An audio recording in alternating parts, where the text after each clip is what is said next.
আমি আমার রবের সাথে মিলিত হয়ে, আমার রবদানকারী আদম নূরের রবের সাথে মিলিত হয়ে, আদমের জ্ঞান আদম নূরের রব হইতে আমার রবে আসুক, আদম নূরের রব হইতে আমি বক্তব্য দিচ্ছি। বিসমিল্লাহির রহমানির রাহিম। সকল প্রশংসা সেই মহান আল্লাহ পাকের, যিনি আমাদের সেই আদি পিতাকে সৃজন করে তার নিজ ভাণ্ড থেকে ফুৎকারে আত্মা দিয়ে জীবিত করেছিলেন, আর জীবিত হয়ে সঙ্গে সঙ্গে বলে উঠেছিলেন আলহামদুলিল্লাহ। আমরাও আজ অনাদিকাল পরে সেই পিতার আকৃতি সুরত পেয়ে, পিতার সে নফস পেয়ে আমরাও নিজ নিজ কল্পের দিকে একবার খেয়াল করে বলে উঠে আলহামদুলিল্লাহ। অতঃপর যে নবীন নবতে আমরা হাজির হয়েছি, তিনি হলেন বিশ্ব নবী এবং এই ইসলাম ধর্মের প্রচারকারী, এবং সকল নবীন নবী সেই নবীর সামনে একবার খাজুর দরুদ শরীফ পাঠ করি। আল্লাহুম্মা সাল্লি আলা সাইয়্যিদিনা মাওলানা মুহাম্মাদিন রাসূলিল্লাহ আলাইহি ওয়াসাল্লাম। উপস্থিত আমার প্রাণপ্রিয় হেদায়েতি ভাই ও বোনেরা, তাদের মাধ্যমে সারা বিশ্বের মানব জাতিকে জানাই সালাম, আসসালামু আলাইকুম ওয়া রাহমাতুল্লাহ। আজ সোমবার, প্রত্যেক সোমবার এই আদম নূরের উদ্যোগে সাপ্তাহিক অনুষ্ঠান হয়। আজও সেই অনুষ্ঠান পালনিত হচ্ছে। তো সেই অনুষ্ঠানের মাধ্যমে আমি বক্তব্য রাখছি, আমি নফসের জাতে আদম, রব্বের জাতে আদম। আজ আমি আলোচনা রাখবো এই জন্মবার্ষিকী নিয়ে এবং এই ইউটিউবের বিষয় নিয়ে আপনাদের এই নিয়ে আলোচনা করব। জন্মদিন পালন হয়েছে আমার মুর্শিদ পিতার 15ই জানুয়ারিতে 2026। এই জন্মদিন এখানে লেখা হয়েছিল যে আদম নূরের জন্মদিন। তে এই জন্মদিন নিয়েও অনেকেই অনেকভাবে বলেছেন যে আদম নূরের জন্ম হয় না, মুর্শিদ আমির আলীর জন্মদিন। আচ্ছা, আমি আপনাদের একটু নলেজে নিয়ে আসি। আপনারা দেখেন যে একটা মানুষ যখন জন্মগ্রহণ করে, সেই মানুষটার নাম কি সেই আগে থেকেই দেওয়া থাকে না পরে এসে হয়? একটা সন্তান যখন একটা মায়ের গর্ভ থেকে বের হয়, মানে মা প্রস্রাব করে দেয়, একটা সন্তানকে বের করে দেয়, সেই মা ছেলেটিকে নাম কি ওই পেটের থেকেই নাম নিয়ে আসে, না পড়ার পরে কিছুক্ষণ পরে তার নাম দেওয়া হয়? কোনটা দেওয়া হয় বলবেন? পরে দেওয়া হয়, তাই না? তাহলে এই সময়টা তার নাম কি ছিল? এই সময়টা তার নাম কি ছিল? এই সময়টা কার জন্ম হলো? এই টাইমটুক তিনি যে 10 মিনিট থাক, 15 মিনিট থাক, একদিন 1 ঘন্টা থাকবে বা 5 ঘন্টা থাক, এই সন্তানটা যে জন্ম হলো, এই সন্তানটার নাম কি? আর এই সন্তানটার জন্ম হলো কি নিয়ে? কার জন্ম হলো? হে বিশ্বের মানব জাতি, হে হেদায়েতি ভাই ও বোনেরা, যারা বলে মুর্শিদ আমিরের জন্ম হয়েছে, তাদেরকে জিজ্ঞাসা করা হোক, প্রশ্ন করা হোক যে তাহলে এই সন্তানটা কার নাম নিয়ে জন্ম হলো? এই যে হাকিম নামের আছে, এও তো জন্ম নিয়েছেন। হাকিম নামটা কি তার মায়ের পেটের ভিতর থেকেই হাকিম নাম নিয়ে জন্ম নিয়েছে, নাকি বাইরে এসে নাম হয়েছে? এই যে ইমন আছে বসে, ইমনের মায়ের পেটের ভিতর যখন ছিল তখনই কি ইমন নাম হয়েছে, না বাইরে এসে তার কিছু টাইম পরে এসে তার নাম দেওয়া হয়েছে? কোনটা দেওয়া হয়েছে? আপনারা জ্ঞানে বুঝে আসেন, আপনাদের সেই জ্ঞানে দেওয়া হচ্ছে, আপনারা বোঝেন। বুঝলাম, একটি সন্তান যখন জন্ম নেয়, একটি বাবা থেকে নূর যায় বা সেই বীর্য যায়, আর মায়ের থেকে সকল কিছু নিয়ে এই মানুষ একটা সন্তান জন্ম নেয়। এই সন্তানটা যখন জন্ম নেয় বা এই যে জন্ম হয়, এখানে হাকিম নামের কি আছে, ইমন নামের কি আছে, মনসুর নামের কি আছে, আমি জাহাঙ্গীর বলতে কি আছে দেখাতে পারবেন? কোনো কিছু আছে যে তার জন্ম হলো, হাকিমের জন্ম হলো, ইমনের জন্ম হলো, জাহাঙ্গীরের জন্ম হলো, মনসুরের জন্ম হলো, এরকম কোনো কিছু আছে? আছে কি? তাহলে কি আছে? সেই নূর আর সেই অস্তিত্ব নাকি আছে? তাহলে নূরের জন্ম হলো না কার জন্ম হলো? সেই নূরটাই তো সেই মূল নাকি, যে মূলের দ্বারা এই সকল অস্তিত্বকে তার সেই নূরের সাথে মিলিত হয়ে তার সকল কিছু নিয়ে পূর্ণ মানব হয়ে বের হলো, না কার জন্ম হলো? কার জন্ম হলো? আপনারা হিসাব করে দেখেন। আমি আর একটু আপনাদের খুলাসা করে দেখাই। মহান আল্লাহ পাক যখন এই যে আপনারা আদমকে বলেন যে পুতুল রূপে সৃজন করা হয়েছিল, যখন এই আদম ভাণ্ডকে তৈরি করা হয়, মানে এই অস্তিত্বটাকে তৈরি করা হয়, যখন এই আত্মা ছিল না, যখন এই আত্মাটা ছিল না, তখন এই ভাণ্ডটাকে কি বলা হয়েছে? পুতুল না কি বলা হয়? আলেমরা এবং সবাই পুতুলই বলে, নাকি বলছে? তাহলে পুতুলের ভিতর কি সিজদা করবার বলা হয়েছে? আল্লাহ পাককে বলছে এই সিজদা করো। পুতুলকে কি সিজদা করবার বলছে আল্লাহ পাক? কাকে সিজদা করতে বলছে?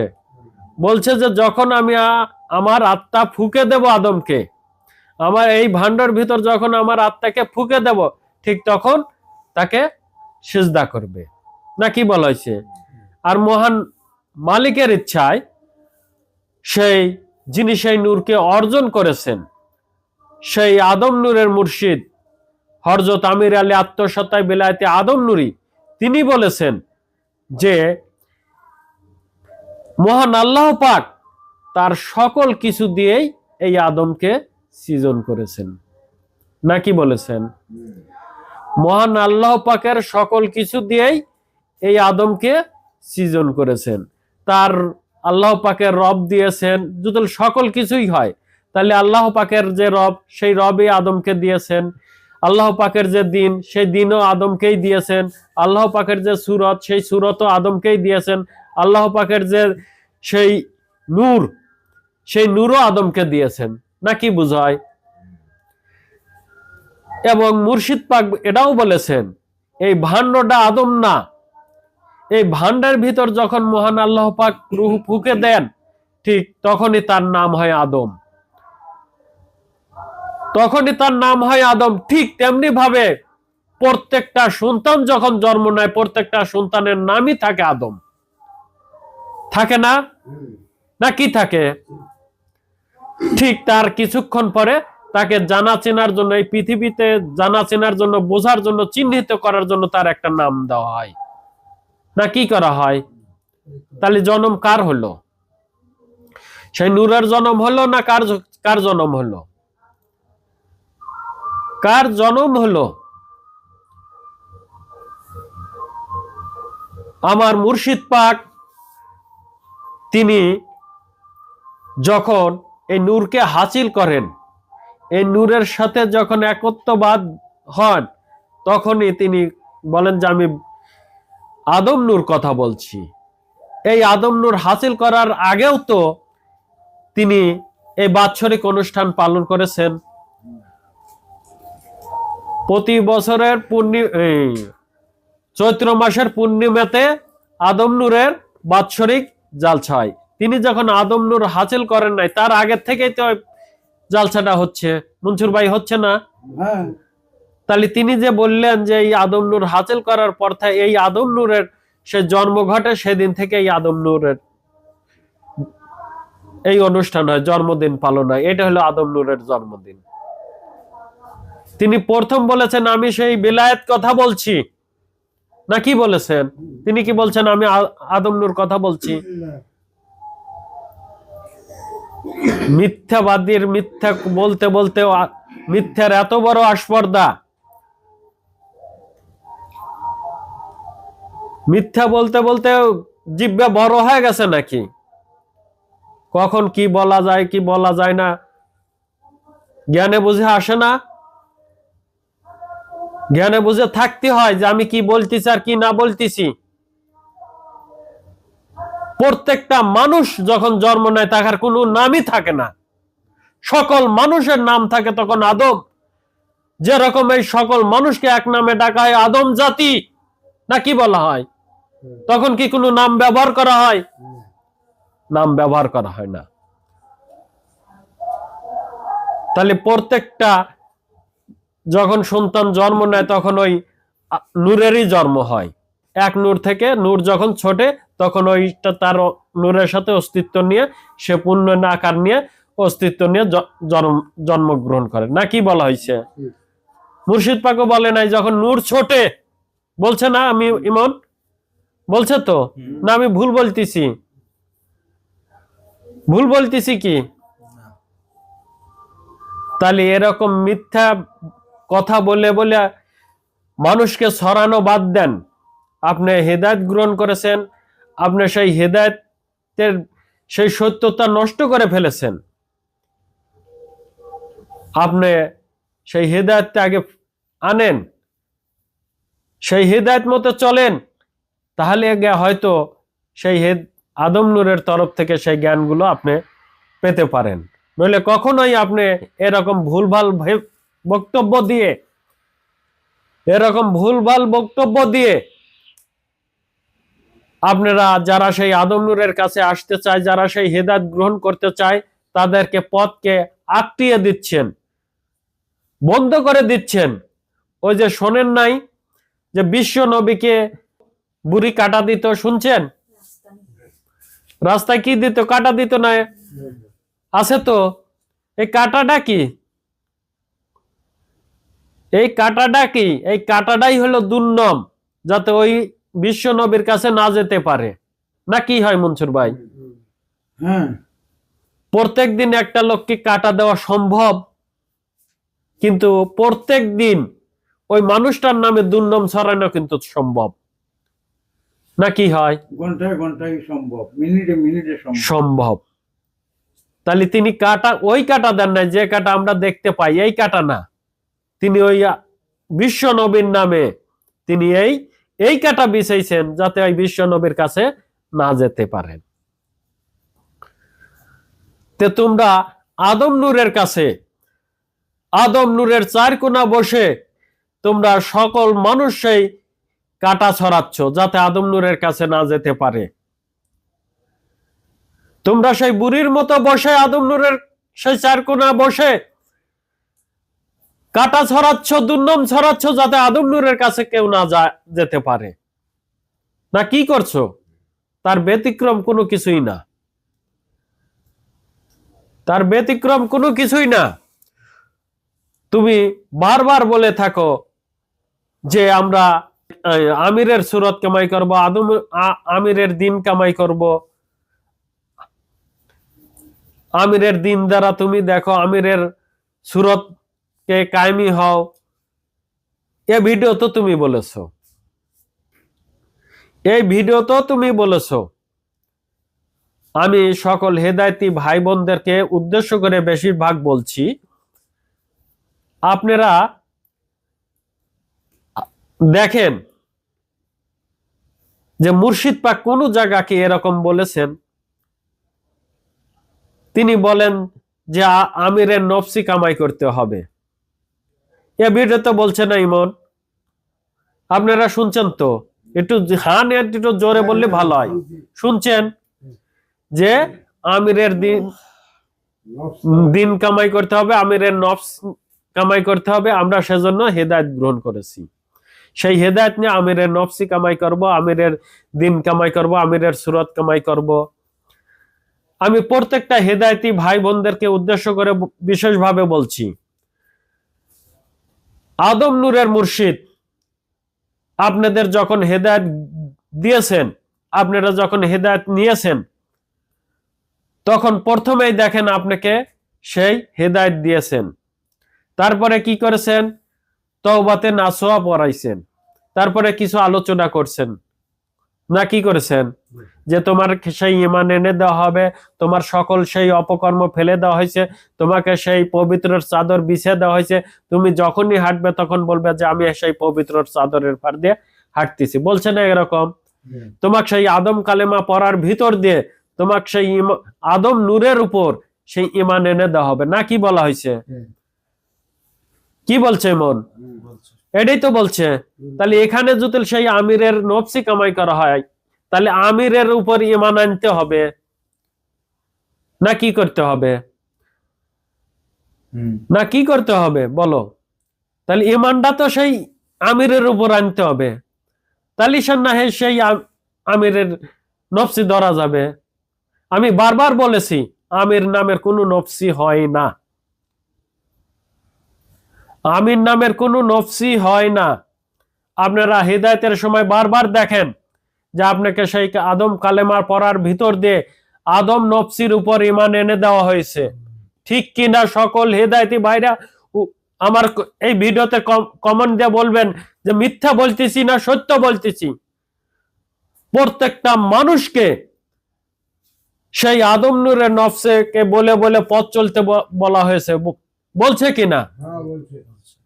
তাহলে তুমি আমির নামের নফস কোথায় পাও? আমির নামের নফসি কোথা থেকে ধরবে? কোথা থেকে ধরবে? তাহলে এইরকম ভাবে সকল হেদায়েতি, আদম নূরের সকল হেদায়েতিকে ভুল পথে ঠেলে দেওয়া হচ্ছে। আমি শুধু এটুকু বলতেছি কারণ আপনারা যাতে সংশোধন হয়ে পথ চলতে পারেন। এরকম মিথ্যাবাদীর কথায় কান না দিয়ে আপনারা আপনাদের হেদায়েত দেখেন। আমি বলছি না আমারটা মেনে নেন, আমি আপনাদের সতর্ক স্বরূপ বলছি। আপনারা আপনাদের হেদায়েতকে বারবার লক্ষ্য করেন, বারবার স্মরণ করেন। আপনাদের সেই আদম নূরের তরফ থেকে আদম নূরের সালাত এনে আপনাদের গায়ে লাগিয়ে দেওয়া হয়েছে, বলছে না? এখানে কি বলছে যে আমিরের সালাত এনে তোমাদের গায়ে লাগিয়ে দিলাম? বলছে কি? না কার সালাত এনে দিয়েছেন? আদম কালমা দিছে। আচ্ছা, তাহলে এই আদম নূরের সালাত আমাদের সকলকেই হিদায়াতের ভিতর দিয়ে দেখা দেওয়া হয়েছে যে এইটা হলো আদম নূরের সালাত, যা দ্বারা তোমাকে বেষ্টনী করে ফুটিয়ে তোলা হয়েছে। এটাই তোমার সেই আদম নূরের তরফের সালাত। এই সালাত দিয়ে তোমাকে বেষ্টনী করে তোমাকে ফুটিয়ে তোলা হয়েছে, এটাই তোমার সেই আকিমুস সালাত, বলছে কিনা? তারপরে আদম নূরের তরফ থেকে সেই ইমানের নূরের যে দিন, সেই নূরের যে দিন, আদম নূরের যে দিন, সেই দিন দ্বারা তোমার দেখার সুযোগ করে দেওয়া হয়েছে। তোমার সকল আম্মারার দিন ফেলে দিয়ে আদম নূরের দিন দ্বারা যাতে দেখতে পারো, সেই আদম নূরের দিন এনে তোমার চোখে লাগিয়ে দেওয়া হয়েছে, বলছে না? তা কি বলছে? তুমি আজ থেকে সেই যখনই দেখবে তখনই বলো যে এই যে মালিক, আমি সেই আদম নূরের দিন দ্বারা দেখতেছি, আমি যাতে এই দিনকে ভালো করতে পারি, পবিত্র করতে পারি, আমি যাতে সেই আদম নূরের দিনের সাথে মিল করতে পারি, সেই তৌফিক আমাকে দান করো মালিক। না কোনটা বলেছেন? না বলছেন তুমি আমিরের দিন দ্বারা দেখো, আমিরের দিনকে ভালো করো, না কোনটা বলেছেন? স্বীয় রব বাক শক্তি তোমার ভিতরে 2,24,000 মোতানে 2,80,000 রব শক্তি আছে। এই আম্মারার জাতের রব শক্তি ফেলে দিয়ে তোমাদের সেই আদম নূরের তরফের রব এনে তোমাদের মুখে লাগিয়ে দেওয়া হয় নাই? প্রত্যেকটা হেদায়েতিকে দেয় নাই? তাহলে তোমাকে কোন বাক শক্তির দ্বারা কথা বলতে সুযোগ করে দিয়েছেন? আমিরের বাক শক্তি না আদম নূরের বাক শক্তি? কোনটা? আমি সত্য বলছি কিনা মিথ্যা বলতেছি আপনারাই প্রমাণ দিয়ে দিবেন। যারা এরকম আদম নূরের সাথে জালিয়াতি করে, মিথ্যাচারিতা করে, তারা কি হতে পারে আপনারাই বোঝেন। আমি হিংসা না নিন্দা না করে বলছি না, আমি আদম নূরের তরফ থেকে যাহা সত্য তাহাই আপনাদের কাছে তুলে ধরছি। আমি নফসের জাতে আদম, রব্বের জাতে আদম। আপনারা দেখেন, বারবার দেখেন যে কোথায় কি বলেছেন মুর্শিদ পাক, পূর্ণ ধর্ম কোথায় দিয়েছেন? এই সেই হেদায়েতের সময়ই তো, না কি করেছেন? পূর্ণ ধর্ম যে বুঝিয়ে দিলেন, আমাকে পূর্ণ মানব অস্তিত্ব গ্রহণ করে দিলেন, কোথায় দিয়েছেন? কখন দিয়েছেন? হেদায়েতের সময়ই তো দিয়েছেন, না অন্য সময় দিয়েছেন? অন্য সময় আমাদের উপদেশ দিয়েছেন যে তোমরা এইভাবে চলো, এইভাবে পথ চলো, এইভাবে দেখো, এইভাবে কথা বলো, এইভাবে হাঁটো, না কি বলেছে? কি করেছেন? কি করেছেন? তাহলে অবশ্যই আপনারা সত্য এবং মিথ্যাকে পার্থক্য করতে পারবেন তখনই যখন আপনার হেদায়েত আপনি উপলব্ধি করতে পারবেন। আপনি তখনই সত্য এবং মিথ্যাকে বুঝতে পারবেন যখন আপনার হেদায়েত আপনি দেখতে পারবেন। তাছাড়া কখনোই সম্ভব হবে না, কখনোই সম্ভব হবে না। আর এই যে আমির, এই আমিরের হাকিকতি কিছু আলোচনা আমি একদিন বলেছিলাম, একটা মাসিক জালসায় আমি বলেছিলাম এই আমিন নামের হাকিকত। আজও আপনাদের একটু বলি। আমিন মানে কি? আমির মানে বাদশাহ নাকি? আমার মুর্শিদ পাক ঠিক যখন আদম নূর বা আল্লাহর নূর, সেই বিলায়েত নূর হাসিল করেছেন, তিনি এই মানব জন্মের বাদশাহ হয়েছেন, তাই তার নাম আমির হয়েছে। সুবহানাল্লাহ নাকি?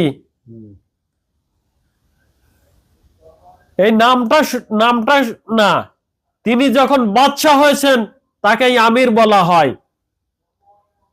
এই পৃথিবীতে এই যে নাম, এই যে আমির, এটা শুধু নাম না, এটা পৃথিবীগত একটা নাম মানসিক দিতে পারে, হাজার হাজার আমির থাকতে পারে, কিন্তু যার নাম, যিনি বাদশাহী অর্জন করেন, যিনি বাদশাহ হন, তার নাম হয় আমির। তাই আমার মুর্শিদ পাক একটি গানে লিখেছেন যে আমির নামে বলতে নাই রে কিছু, নফসে আমি আদম শফি। আমির নাম করতে সত্য বিলায়েতের হইছি ভক্ত। বুঝে আসলো কথা? গানটা আছে না মুর্শিদ পাকের?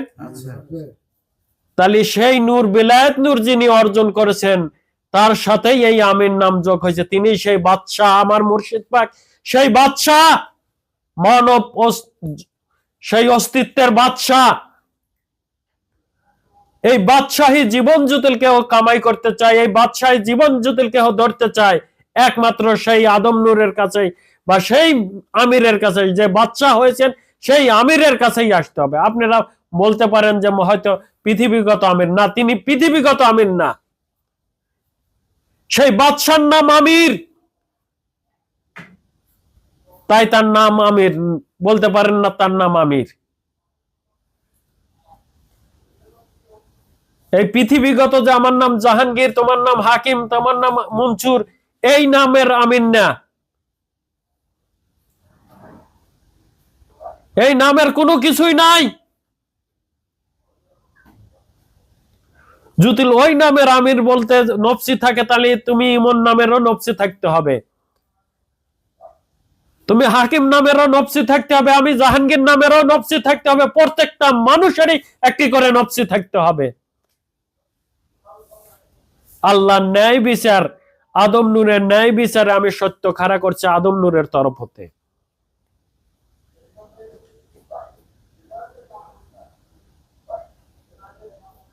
তাহলে অবশ্যই আমার মুর্শিদ ওই আমির না, এই নামগত আমির না। আমার মুর্শিদ সেই আমির যিনি এই বাদশার বাদশাহ, সকল সৃষ্টির বাদশাহ। আমার মুর্শিদ পাক সেই বাদশাহের জীবন অর্জন করেছেন, সেই বাদশাহ নূর অর্জন করেছেন। তাই তার না, যখন বাদশাহী হয়েছে তখনই তার সেই পরিচিত হয়েছে আমির। আমির মানে নেতা। কার নেতা? সমগ্র এই সৃষ্টির নেতা, মানব জনমের নেতা, অস্তিত্বের নেতা। না কি বলা হয়েছে? আমির মানে নেতা না? তোমরা ভাবছো যে মুর্শিদ এর নাম এই পৃথিবীগত আমির হয়েছে, আর তার নাম আমির আমির দেখতে পাও। আমির বলতে কোনো কিছুই নাই। তিনি ওই বাদশাকে দেখতে পাই, ওই বাদশার অস্তিত্বকে দেখতে পাই। এই যে মোবাইল দিয়ে ভিডিও করা হয়েছে, মোবাইল দিয়ে ভিডিও করা হচ্ছে না, আমি যদি অন্য মোবাইলে যদি এই ভিডিওটা দেখি, এই মোবাইল কি দেখবো ওখানে, না কোনটা দেখবো?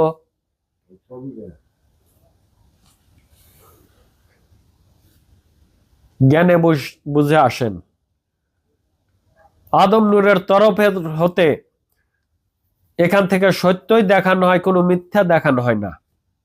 আরেকটি কথা বলছি আমি, সেটা হলো এই ইউটিউব নিয়ে। এই ইউটিউব নিয়ে আমাদের মেহেদী সাহেব একটি বক্তব্য দিচ্ছেন যে আদম শফিউল্লাহ নামের ইউটিউব চ্যানেলের তাহার কোনো কিছুই তাহার কাছে নাই, সকল কিছু আমাদের কাছে দিয়ে দিছেন। আমি বুঝলাম উনি দিয়ে দিছেন, আমি সেটাই ওনাকে বলছি। ওনা এসে দেখায় যে ভাই এই দেখেন, এই যে জাকির ভাই আব্বা মুর্শিদ পাক দিতে বলেছে, আমি এই যে দিয়ে দিছি। আমি এই কথাটা মনসুর ভাইকে বলছিলাম যে সে যদি দিয়ে থাকে তো সে এসে দেখাক যে এই যে আমি দিয়ে দিছি, এই দেখেন আমি দিয়ে দিছি, আমার কাছে কোনো কিছু নাই। তার দেখাইতে এত ভয় কিসের? সে যদি দিয়েই থাকে তাহলে তার ভয় কিসের? নাকি নিশ্চয়ই সে দেয় নাই, এ কারণেই তার ভয়। আর আপনি আরেকটা রেকর্ড দিছেন যাতে আমরা কিছু না বলি, যাতে এই রেকর্ড দেখে ভয় খাই যে আমার আরো গোপনীয় কিছু যদি প্রচার করে দেয়, তাহলে তো আমার ভয়। ও ভয় কাক দেখান ভাই? ও ভয় দেখে জাহাঙ্গীর বন্ধ হয়ে থাকবে না, ও ভয় আরেকজনের দেখাবেন। আপনি হাজার হাজার হয়তো আমাদের এখানে থাকছেন, কর্মচারী ছিলেন, আপনি আমাদের সেই অনেক কিছু রেকর্ড করতে পারেন, অনেক কিছু রেকর্ড করতে পারেন। তাই দেখে ভয় দেখায় ওই যে যারা ই করে না,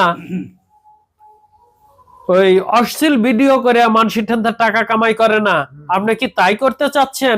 আমাদের হুমকি ধামকি দিয়ে যে এটা দেখাবো ওটা দেখাবো, এই দেখাইয়া আপনি কি টাকা কামাই করতে চাচ্ছেন? আমাদেরকে হাইজ্যাক করতে চাচ্ছেন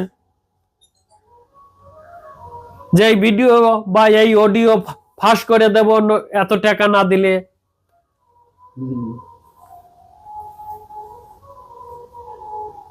না কি করা হচ্ছে? ভয় তো দেখানো হচ্ছে যাতে আমরা তাকে এই ভিডিও না দিলে টাকা দেয়, যাতে না ছাড়ে তার জন্য টাকা দেব, ওইটা দেব ওটা দেব, এজন্যই তো ভয় দেখাইতেছে নাকি? আচ্ছা, এই চ্যানেলটা তিনি এসে বুঝা দিক যে এই যে আমি দিয়েছি। আর এই চ্যানেল থেকে আরেকটা আমার কাছে চ্যানেল ছিল, সেটা হলো আদম নূর বিডি এবং বিলায়েতের আলো। এই চ্যানেল থেকে কপিরাইট দিয়ে তিনি আমার দুইটা চ্যানেলে কি বন্ধ করে দিয়েছেন। তিনি আমার দুইটা চ্যানেলে কি বন্ধ করে দিয়েছেন। তিনি আগেও দেখাইছেন যে আমি বন্ধ করি নাই, আমি কিছুই করি নাই। তাহলে এসে দেখায় যে আমার কাছে নাই, আমি এটা বন্ধ করি নাই। আমি তাকে এর আগেও বলতেছি না, খারাপ ভাবে বলতেছি না। সে এসে দেখায় যে আমার কাছে কোনো এই চ্যানেলের এখতিয়ার নাই, কোনো কিছুই আমার ঠেন নাই। আমার আপনাদের চ্যানেল আপনাদের দিয়ে দিছি, এই দেখেন এই যে আপনাদের নামে রয়েছে, আপনাদের নাম্বার টাম্বার সবকিছু রয়েছে, আপনি দেখা যান। তালিকা বুঝবো যে হ্যাঁ আপনি সত্য দেখাইতেছেন নাকি নাকি। আর আরেকটা কথা বলছেন যে উনার বেলায়েতের পথে এবং মেহেদী হাসান নামে উনার আরো দুইটা চ্যানেল খুলছেন। এই চ্যানেল দুইটা উনার এখতিয়ারে, যেখান থেকে আমাদের হেদায়েতি ভাই বোনদের বক্তব্য ওখান থেকে ছাড়া হয়, এটা উনার। আচ্ছা বলেন তো, আপনি একটা ঘর তুলছেন, ঘর তুলে সেখানে জাঁকজমক করছেন, সেখানে সবকিছু থুইছেন, দেখলেন যে এই ঘরে আটতেছে না, পরে আরেকটা ঘর তুললেন, ওই ঘরে আবার কিছু মাল তুললেন, ওইটা কি মানসির হয়ে যাবে না আপনারই থাকবে? বলেন তো কার হবে? তাহলে এটা আদম নূরের মুর্শিদের এখতিয়ার। এই আদম নূর আদম শফিউল্লাহ চ্যানেল, এই হেদায়েতীদের লাগে এই চ্যানেলটা খোলা হয়েছে। তাহলে এটাও কার? আদম নূরেরই তো, না কার হয়? যিনি মালিক, তার সন্তানদের জন্য এটা কি এই এটার জন্য আরেকজনের জন্য করা হয়েছে? আদম নূরের হেদায়েতের সন্তানের যারা বক্তব্য দেয় তাদের বক্তব্য প্রচার করার জন্য আরেকটা চ্যানেল খোলা হয়েছে না? ওর বাপ যে ইসমাইলের ছাওয়ালের জন্য এটা খোলা হয়েছে, যে তার ছাওয়াল এটা বক্তব্য দেবে, এটা ইসমাইলের কথা কবে, এটা এখান থেকে প্রচার করাবে, এটা আলাদা চ্যানেল, আলাদা বক্তব্য যাবে। এই বক্তব্যগুলো কার? এই সন্তানগুলো কার? এই হিদায়তি গুলো কার? কার বলো তো ইমন? কার? আদম নূরের মুর্শিদের না কার? তাহলে তার সেই হিদায়তি সন্তানের আলোচনা যাবে আরেকটা চ্যানেলে, তাহলে চ্যানেলটা কার হতে পারে? কার হতে পারে? আদম নূরেরই তো। তাহলে তার এখতিয়ার হয় কিভাবে? তার হয় কিভাবে? আপনারা জ্ঞানে বুঝে আসেন। আপনাদের আমি জ্ঞানে দিয়ে দিলাম যে কোনটা হতে পারে, তারটাই ঠিক হতে পারে না আমারটা ঠিক হতে পারে। কোনটা ঠিক? কোনটা ঠিক হতে পারে? আপনারা জ্ঞানে বুঝে নিয়ে সেভাবে পথ চলেন। আর আমি তাকে বারবার বললাম যে তিনি যেটা দিয়েছিলেন সেটাও আমি বলছি, এবং যেটা দেয় নাই সেটাও আমি বলছি। তিনি দিয়েছিলেন এখান থেকে যাতে ভিডিও আপলোড করা যায়, এটুক পারমিশন দিয়েছিলেন। সেইটাই হুজুর যখন অসুস্থ হয়, সেই অসুস্থ অবস্থায় যখন ইমনেও জানে যে যখন সেই বক্ষ বেদিতে নিয়ে যাওয়া হয়, তখন শফিকুল ভাই ছিলেন। সেই শফিকুল ভাই যখন দেখলেন যে এই ইউটিউবের চ্যানেলের কথা বললেন, তখন আমি বললাম যে এখান থেকে আমাকে পারমিশন দেওয়া হয়েছে, শুধু যাকে রেখে দিছে, তাও আমাকে না, যে এখান থেকে খালি ভিডিও আপলোড দেওয়া যাবে। যারা ভিডিও সম্পর্কে জানেন না তারা বুঝবেন না, শুধু ভিডিও আপলোড দেওয়া যাবে, তাছাড়া কিছুই করা যাবে না, এইটুকুই এখতিয়ার দেওয়া হয়েছে। সেইটুকুই এই শফিকুল ভাই লাড়াচাড়া করালি ছিল, যে দেখি কি হয়েছে বা কি করা যায় কি না করা যায়। যেই দেখতে শুরু করছে তখনই একবারে বন্ধ করছে। এই যে বন্ধ করছে, আর এটার কোনো কিছুই আমাদের কাছে নাই, আর কোনো কিছুই নাই। আর যদি সে দেখায় তো ভালোভাবে এসে দেখায় যে ভাই তোমাদের জিনিস আমি তোমাদের বুঝিয়ে দিছি, এই দেখো তোমাদের কাছেই রয়েছে। নাকি কোনটা ঠিক হবে ভাই? হ্যাঁ নাকি? আমরা বারবারই বলতেছি। মনসুর ভাইও বলছে, রিপন ভাই বলছে, আরো অনেক ভাই বলছে। তারা সে যদি সত্যি দিয়ে থাকে, সে এসে বলে না কেন যে ভাই আরো 10 জন একসাথে করে নিয়ে আসুক, এসে দেখা যায় যে ভাই আপনাদের জিনিস আপনাদের আমি দিয়ে দিচ্ছি। আপনি কেন বারবার এগুলো কথা বলেন? নাকি যে ভাই এই যে আপনাদের জিনিস, এই যে আপনাদের আমি দিয়ে দিছি, এই যে দেখেন এই যে আপনাদের নামেই রয়েছে, আপনাদের কাছেই রয়েছে, সেটা এসে দেখায়, তাহলে তো আর কোনো কিছু হয় না। না হয়? না হয়? কোনো কিছুই হয় না। সেটাই সে দেখাক। আমি তো সেটাই বলতেছি যে সে এসে দেখাক, আরো 10টা ভাইকে নিয়ে এসে দেখাক যে এই যে তাদের জিনিস, তোমাদের জিনিস, এই যে তোমাদের জিনিস আমি তোমাদের ফিরে দিছি, এই যে দিয়ে দিছি, দেখো এতদিন ধরে তোমরা চালাচ্ছ।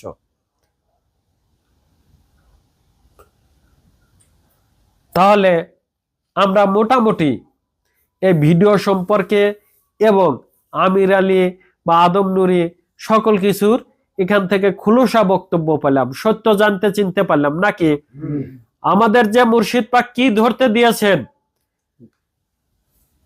কি করতে বলেছেন, তার সকল সত্য জানতে পারলাম। তো আমি আরেকটা কথা বলে শেষ করব, সেটা হলো মুর্শিদ পাকের একটি ভিডিওতে আছে, দেখেন বলা হয়েছে যে জুতিল সেদিন তোমাদের বলা হবে যে মান রব্বুকা, তোমরা কি উত্তর দিবে?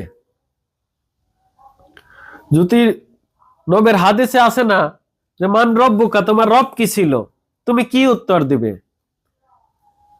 তখন তোমরা এটাই বলবে যে আমরা সেই আদম নূরের রব দ্বারা কথা বলছি, না কি বলা হয়েছে? জি।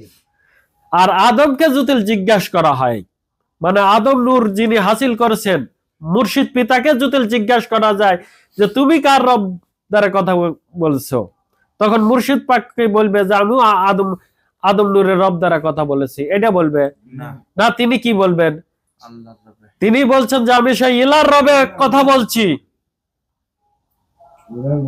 তাহলে তার রবটা হলো ইলার রব, মানে ওই যে বললাম আগে যে মহান আল্লাহ পাক তার সকল কিছু দিয়ে সেই আদমকে সৃজন করেছেন। তাহলে সকল কিছু হলে তার রবটা ওই আদমকেই দেওয়া হয়েছিল। আল্লাহর রব জুতিল পেয়ে থাকে, আদম পেয়েছে। আল্লাহর সুরত জুতিল পেয়ে থাকে, তাহলে আদম পেয়েছে। আল্লাহর জুতিল দিন পেয়ে থাকে, তাহলে আদম পেয়েছে। আর আমরা যারা সেই পৃথিবীতে আছি, পৃথিবীতে মানব জন্ম পেয়েছি, আমরা যদি সেই দিন পাই তাহলে আদম নূর থেকে পেয়েছি।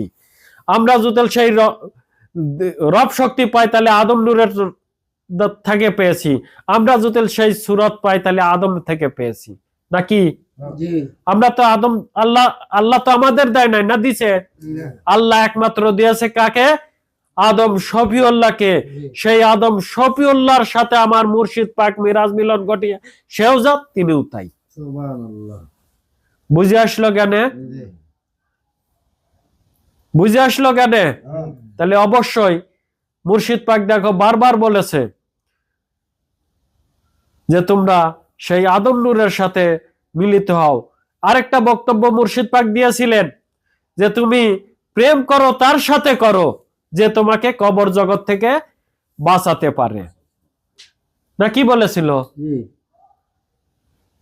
প্রেম করো তার সাথে যে তোমাকে কবর জগতে সাহায্য করতে পারবে, কবর জগৎ থেকে তোমাকে উদ্ধার করতে পারবে, তার সাথে তুমি প্রেম করো। সেইটাকে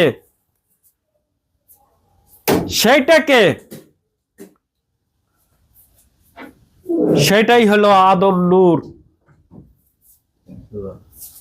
এই মানব জনম এই কবর থেকে উদ্ধার পেতে চাইলে অবশ্যই তাকে সেই আদম নূর হাসিল করতে হবে, আদম নফসি হাসিল করতে হবে। নইলে কেহই এই মরার জগতের ছিজিন জগৎ থেকে কেউই উদ্ধার পেতে পারবে না, কেহই পারবে না। তিনি আমাদের কাদের আলী ভাই আরেকটা কথা বলেছেন, যারা এই চারটা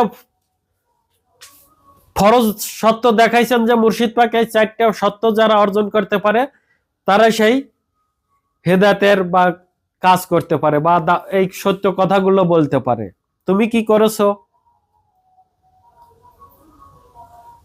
তুমি কি করেছো? তুমি তো প্রথমেই ভুল করেছো, সকল কিছুই আমিরের নাম দিয়ে করতেছো। করছে তো আমিরের বেটা আমির। কি করছো? তুমি বলেছো যে দায়মি সালাত, এই সালাত যারা চেনে তারা দায়মি সালাত আদায় করে, এরকম একটা কথা বলছে না ইমন? তুমি এই সালাতে কি চেনো না, দায়মি সালাত কিভাবে চিনবে? তুমি যেগুলো কথা বলছো সেগুলোর সকল কিছুর প্রশ্নের উত্তর আমি তোমাকে দিয়েছি। এই যে চারটা ফরজ, এই চারটা ফরজের উত্তর আমি অনেক আগেই তোমাদের দিয়েছি। আর এই দায়মি সালাত, সালাতের ভিতর সালাত তুমি যদি দেখাতে পারো তাহলে বুঝবো যে না তুমি আদম নূরের থেকে কিছু জ্ঞান পেয়েছো। এটা আমি বললাম না, এটা আমার জানা আছে, এটা আমার বোঝা আছে, সকল কিছুই আমি জানি। আমি তোমাকে পরবর্তী শুক্রবারে তোমার ভিডিওতে এই উত্তরটা চাই যে দায়মি সালাত, সর্বসময়ই সালাত, সেই সালাতের পরিচয় গুলো তুমি দিয়ে দিবে, নাকি? তুমি যেহেতু বলেছো দায়মি সালাতের কথা, সেই দায়মি সালাত বলতে কি, কাকে বলে, কোথায় থাকে, কিভাবে থাকে, সেই দায়মি সালাত গুলো কি তুমি আগামী কিভাবে কামাই করতে হয়, কিভাবে চেনা যায়, কিভাবে ধরা যায়, সেগুলো বলবে। আগামী শুক্রবারে তুমি যে ভিডিও দিবে এর উত্তর আমি চাই, নাকি? তালিকা বসবো যে তুমি আদম নূরের কাছ থেকে সেই হেদায়েত নিয়ে আদম নূরের সেই পথে চলতেছ। আর যদি না পারো, তাহলে কি হবে? তো যাই হোক, আমরা আমাদের মুর্শিদ পাক আমাদের হেদায়েতের সময় আমাদের পূর্ণ ধর্ম বুঝিয়ে দিয়েছেন। আমরা যাতে সেই পূর্ণ ধর্ম ধার্মিক হতে পারি, আমার জীবন দ্বারা সেই পূর্ণ ধর্মকে যাতে বাস্তবায়ন করতে পারি, আমি যাতে সেই পূর্ণ অস্তিত্ব কামাই করে তহাকন্যা হরজতা জিনু আর আমিরে আদম নূরের মহরত হয়ে যাতে জীবন লাভ করতে পারি। সবাই বলে আমিন। এই বলেই আজকের বক্তব্য আমি এখানে শেষ করছি। সুবহানাল্লাহ বিহামদিহি সুবহানাল্লাহ আজিম। সবার প্রতি আমার সালাম, আসসালামু আলাইকুম। ওয়ালাইকুম আসসালাম।